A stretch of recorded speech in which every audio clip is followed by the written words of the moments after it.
My world exclusive interview with Thomas Markle has been making international headlines all day over Meghan's dad's bombshell announcement that he will be heading to the UK for the Queen's Platinum Jubilee, and even calling out Harry's security concern double standards.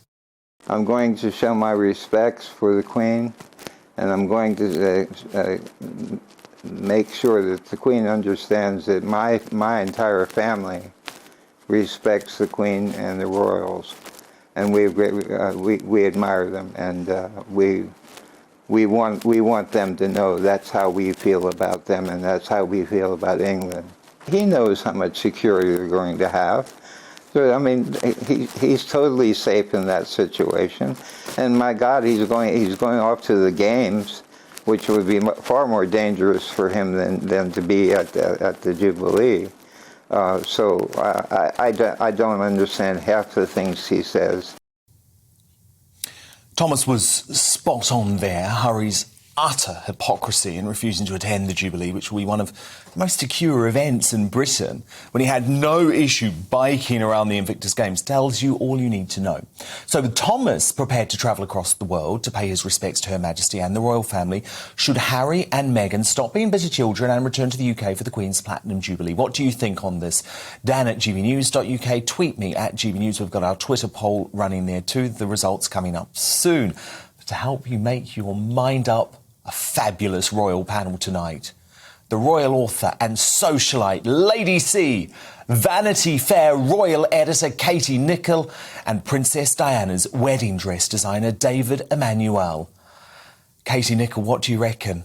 Do they have to return for this? It might be their last opportunity to be at a major event with the Queen.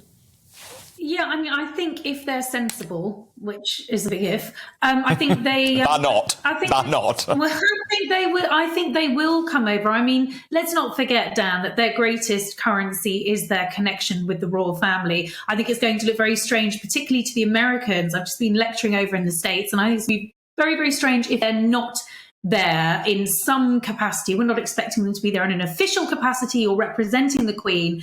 But I think given this is going to be her, let's be honest, final hurrah, this is a Platinum Jubilee celebration, the likes of which we've never seen celebrated in this country before.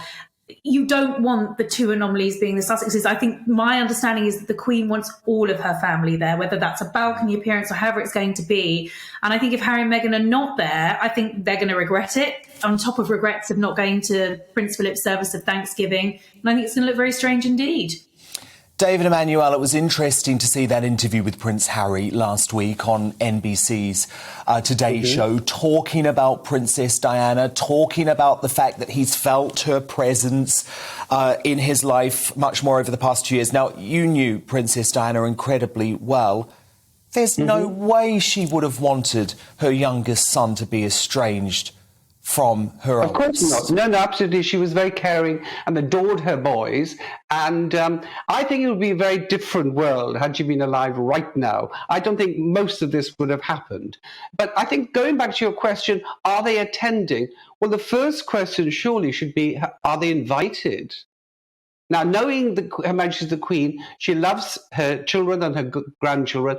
I think she would want them there if they're invited. And if they're invited, they'd be very silly not to attend, I think, because, you know, this would be the perfect opportunity to put away all the family troubles and the strife and all get together behind closed doors. Look, he's adoringly kissing her. He adores his grandmother. And I think, you know what has happened here, that it hasn't been very great, that the public relations, this is from the very beginning, when they left. And then they were stripped of their titles, and they went to live in California, and all that nonsense, and who's paying for their security. Forget all that. Get together. The Queen has got 2 grandchildren she hasn't seen. You know, I think it would be a bit of a circus if they brought the children. But saying that, I should imagine Her Majesty the Queen would want them there.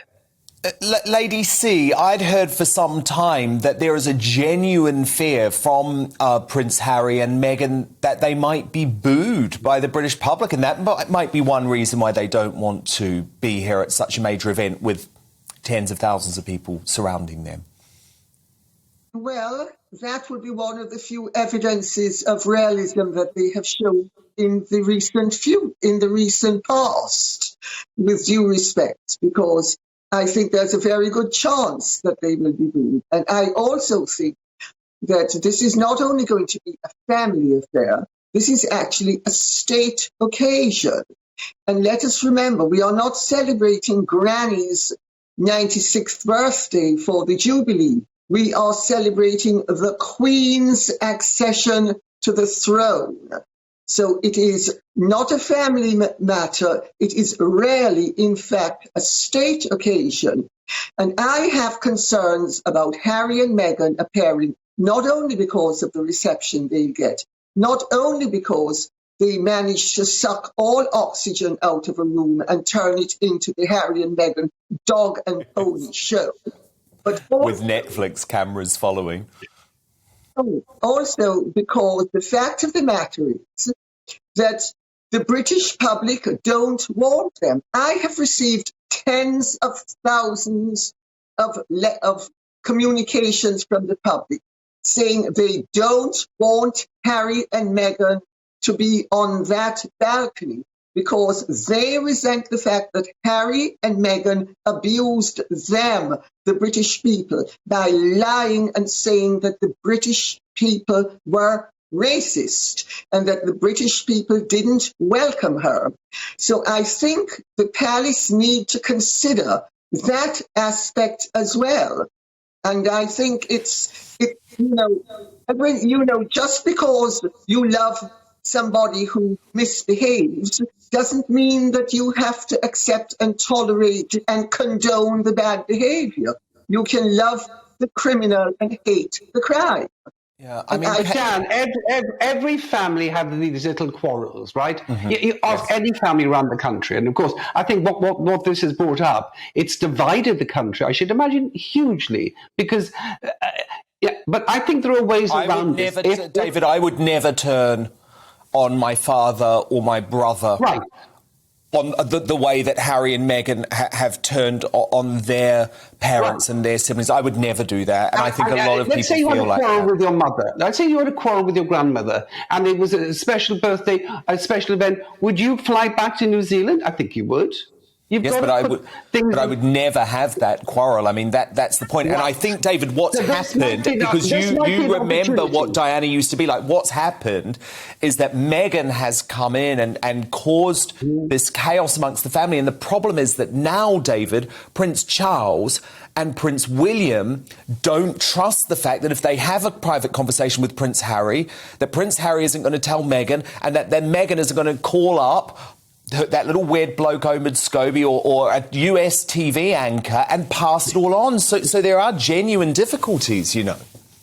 I think there's an opportunity here to get together behind closed doors, whether they're on the balcony or not. And I think this probably would be the last chance. OK, Katie, come in.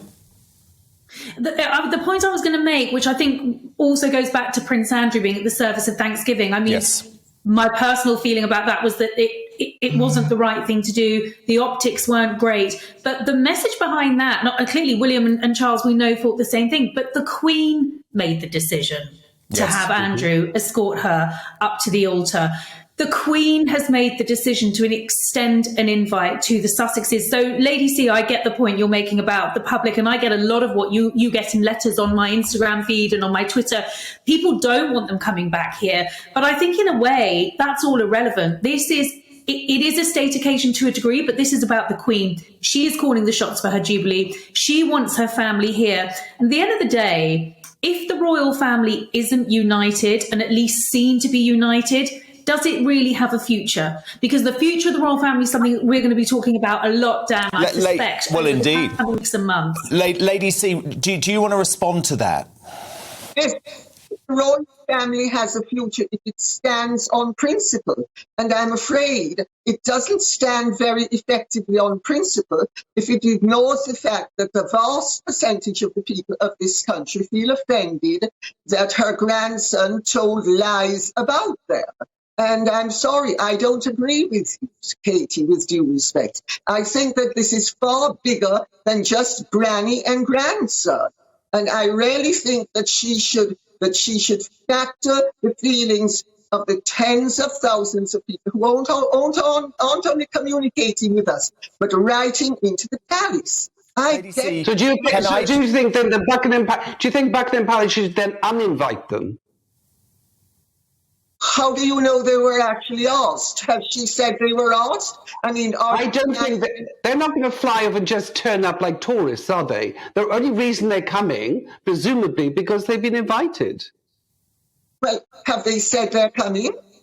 No, Harry has said that there are security concerns. I mean, Katie, what are you hearing? When I listened to that interview, it certainly sounded like Prince Harry was preparing the ground to say, sorry, we can't come, security issues. I think the security issues you will find are magically smoothed out, although it's going to take a fair dose of magic, because as Lady C has commented, if people are not happy and Harry will only come over here when he's guaranteed royal security protection, which we know is funded by the taxpayer, that could see them booed in the streets. People really may say, actually, you know what, if he comes over, fine, but they need to be paying for their own security. Well, Harry's already said his security isn't equipped to deal with the situations that could arise over here. It has to be royal security. I think all of these talking points signal that if the Sussexes do come over, and I think there's every chance they will, there is also every chance that it could overshadow a 4-day event, they deserve which to be booed. Essentially should be about the Queen. They deserve to be booed. I know it's not the British thing, but they do deserve it. Lady C, I just want to ask you quickly about Thomas Markle making the decision to travel to London for the Platinum Jubilee. He wants to pay tribute to the Queen, but he does also want to meet with Prince Charles. Do you think he should be granted a royal audience? I think he should certainly be granted an audience with someone. I think he should be extended the courtesies and the honour that his ex-wife was and that the Middletons have been. And let us remember that Thomas Markle's offence, in quotes, was a very minor one. He was trying to preserve his dignity, and he has never said anything adverse about any member of the royal family. He has simply said he loves his daughter and he wants his daughter to get in touch with him. Yes. And I have a great deal of compassion for Thomas Markle because he is King Lear to Meghan's Gonorrhegan. He's the ideal combination of those two thankless daughters, Regan and Gonorrhea. Yeah, I'm trying to think back to when I learnt my Shakespeare. I think I know where you're coming from. Lady C, the royal author and socialite, Vanity Fair royal editor Katie Nicholl, and Princess Diana's wedding dress designer David Emanuel. Pleasure to have all three of you here. So who do you agree with on this? Well, Hanley on Twitter says, no, they flipping well shouldn't. That would be hypocritical in the extreme, given just how much they have trashed our royal family over the last year. From Greg, Harry can come on his own. It is his granny, and it's the right thing to do. His nefarious, narcissistic, self-pitying other half, on the other hand, well, she can stay away. If that means he doesn't come, then so be it. And from Sean, if he didn't turn up for his grandfather's memorial, then he shouldn't turn up to his grandmother's Jubilee. But it's OK for him and Meghan to go to the Super Bowl matches and a rodeo in Texas. Your verdict now in. Lady C was right on this. It looked like just 15% of you agree that Harry and Meghan should return to the UK for the Queen's Jubilee. 85% of you want them to stay in that Montecito mansion.